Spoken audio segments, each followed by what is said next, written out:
All right. Hi, this is our presentation on what is American Sign Language. I'm Megan Doerr. I'm Kira Davis. I'm Nicolette Becker. I'm Tamara Jabber. I'm Tiffany Reccoppa. All right. So this is just some of the things that we're going to be talking about today. So starting off with the overview, American Sign Language is a visual language, meaning that it is a language that relies on shape, placement, and movement of the hands, as well as visual expressions and body movements. It is not universal. ASL is not universal, so it's mostly used in the United States and some parts of Canada, but it's also its own unique language because it has its own unique grammar and syntax, which makes it its own language and not a subsection of English. For the start of ASL, we'll start in 1714. This is when Martha's Vineyard, which is a small island off the coast of Massachusetts, was established. It had a high population of deaf individuals, and they developed their own communication called Martha's Vineyard Sign Language. In 1760, a French sign language was developed for the education of deaf people in France, and this was the catalyst of the development of sign language. In 1816, Thomas Gallaudet brought Laurent Clerc, a deaf man from France, to the US, and he helped establish this first school for the deaf in the United States. And then the first school from the deaf was established in 1817, which combined Martha's Vineyard Sign Language with French Sign Language to create American Sign Language. So then almost 50 years later, Gallaudet University was founded in 1864, and this was the first school for the deaf in the world for the College of the Deaf, and this remains the only liberal arts university for the deaf of hard of hearing. So now we're going to talk about Gallaudet. So Gallaudet University is currently located in Washington, D.C. The main language used to communicate is American Sign Language because the school was opened originally for the deaf and blind only. Amos Kendall founded the university in 1864, and the university is still operating today. So Kendall reached out to Edward Minor Gallaudet, who's the son of Thomas Hopkins Gallaudet, to be the first superintendent of the school. And Gallaudet is the only liberal arts college in the world, specifically for deaf individuals. A major milestone in the history of Gallaudet University was the Deaf President Now movement. The first 7 presidents of the university made for deaf students were hearing.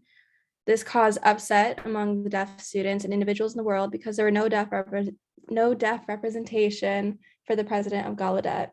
The movement was led by the students in 1988 and resulted in the first deaf president of the university. Today, the university students are made up of both male and female students, as well as deaf and hearing students. So next, I'm just going to be talking about the struggles, which is basically how the road to acceptance of sign language was not easy. So to start off, I think something that's important to consider about this timeline is that while Gallaudet was founded in the 1860s, it was not until the 1980s that there was finally a deaf president. And this is crucial to point out because even at a place created for deaf individuals to learn and succeed, they were still treated as less than. One of ASL's most famous critics was Alexander Graham Bell. In the 1840s, he was working with his father, teaching visible speech at schools for the deaf. However, by the 1970s, his speech had progressed to oralism, the teaching of deaf individuals through the sole use of spoken word. By the 1880s, this struggle culminated into an event known as the Milan Conference, where deaf educators from all over the world gathered in Italy. Something significant about this event is that those who supported oralism were allocated almost 3 days to present, while ASL supporters were only given 3 hours. At the end of the conference, attendees voted to ban sign language as a primary means of educating deaf individuals. As Bell continued to grow, so did his promotion for oral education. He was traveling throughout the United States and Europe, speaking about the benefits of oralism over ASL, and even told parents of deaf children that the only way their kids would be part of society was if they learned to speak. This created the false narrative of oralism being the superior method. The Milan Conference was the start of the period where deaf children were not allowed to use ASL to learn or communicate. Deaf individuals were discouraged from and forbidden to use sign language, which resulted in many educators and schools for the deaf actually punishing students for signing. Furthermore, doctors would tell parents of deaf children that they should not allow their offspring to sign because it would inhibit their ability to learn to speak rather than help. In reality, however, negative consequences actually came from the ban on ASL. Children were suffering from poor communication skills and had difficulty understanding social skills and norms. Deaf individuals experienced trauma from being denied their native language and in some cases from punishments due to attempting to sign. Many children lived in homes with hearing families and were at higher risk of depression due to poor communication at home. And lastly, deaf individuals who made an attempt to live independently face major struggles. Becoming ASL. So these are some significant events that contributed to ASL becoming its own language. In 1890, the National Association of the Deaf was founded, and this organization promotes the civil rights of deaf individuals and was created to defend the ability of the deaf community to use sign language and organize around important issues. In 1965, the first ASL dictionary was created, and this showed the general public that ASL was a fully formed language with its own grammatical structure and vocabulary, rather than just a visual form of English. In 1973, the Rehabilitation Act was passed, and this essentially extended civil rights to people with disabilities and applies to entities that receive federal funds.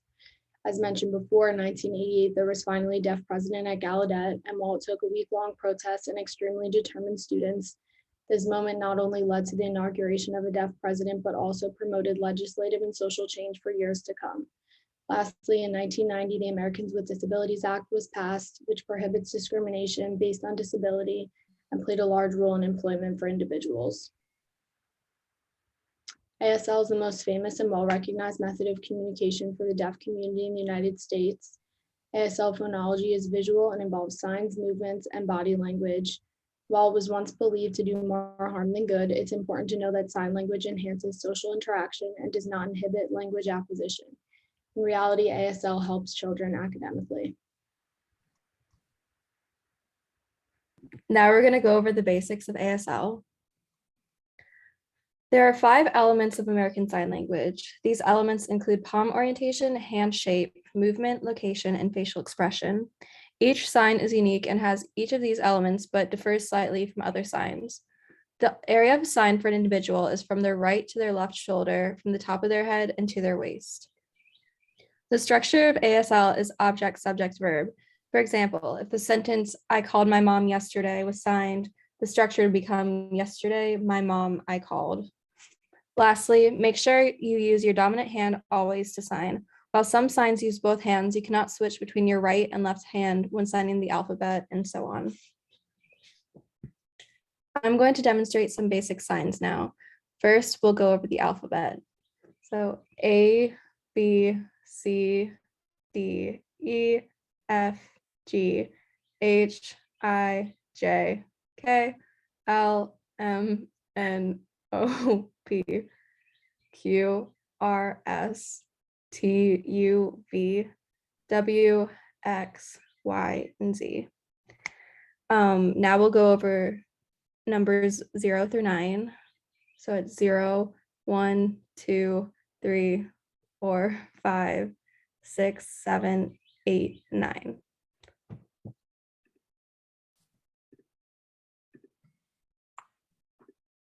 Here I will be discussing how ASL is its separate language and not the English language. The American Sign Language, ASL, is a language that is fundamentally different from English. It contains its own rules for pronunciation, word construction, word order, in addition to all the basic aspects of language. Dr. William established the sign language as its own grammar, phonology, morphology, making it its own language. Furthermore, it's difficult to translate ASL to English since not every ASL word has an English equivalent, and vice versa. In addition, in the lecture, it was stated that English speakers considered ASL a truly foreign language, as it takes 7 years for a person to become fluent. Lastly, ASL is not universal. Different regions and countries of the world use different sign language. Thank you. There are several ways the deaf community expresses themselves, and a common method is through the arts. A few art forms seen in deaf culture include devia, poetry, music, dancing, and performing arts. The deaf world has always had deep roots in the arts, in which artists explore the culture, language, and experience. Some say that deaf artists are distinguishable from hearing artists by their extraordinary ability to sense shades of sight and touch. Art has recently expanded to include digital art, sound artist, makeup artists, and graphic designs. The artwork rooted in deaf culture is known as devia. Devia stands for deaf view and image art. There are two types of styles, the first one being resistance, which can be seen in the top photos. The themes of resistance include autism, oralism, mainstreaming, cochlear implants, identity confusion, and eugenics. The second style, being affirmative, can be seen in the bottom photos, including themes of empowerment, ASL, affiliation, acculturation, acceptance, and deafhood. Devia artwork can focus on the physical and cultural characteristics of being deaf and can include deaf metaphors and perspectives, as well as deaf insights into environments, spiritual life, and everyday life. Here are some of our references, and thank you all for listening.